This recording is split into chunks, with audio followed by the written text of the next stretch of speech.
எத்தனை மேடைகள் இருந்தாலும் நான் திருப்பி திருப்பி சொல்கிற மாதிரி தான் இருக்கும். இருந்தாலும் சொல்கிறேன், இது எல்லாத்துக்குமே காரணம் அண்ணன் வெற்றிமாறன் மட்டும்தான். எல்லாத்துக்கும் தெரிஞ்ச விஷயம். நான் இதை மீறி நான் வேறு எதுவும் என்னால் சொல்லவும் முடியாது. ஏன்டா அதுக்கு முன்னாடி எனக்கு ஒரு லைஃப் ஒன்று இருந்துச்சு.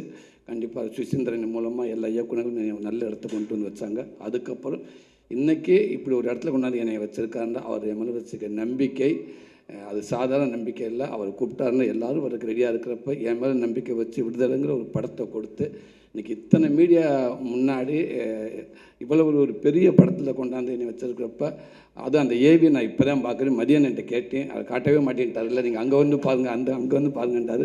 உட்காந்து பார்க்கப்போ எனக்கு ஒரு மாதிரியாக ஆகிடுச்சு.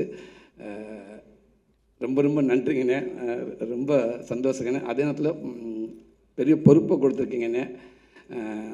கடல் உபநயத்தில் ஒன்றுமே இல்லாமல் வந்தேன், எதுவுமே இல்லாமல் அங்கங்கே எங்கிட்ட ஓடி ஏதோ படத்தை கடந்து ஏதோ பெயிண்ட் அடித்து கிடிச்சு பிடிச்சி எங்கிட்ட வந்துட்டேன்.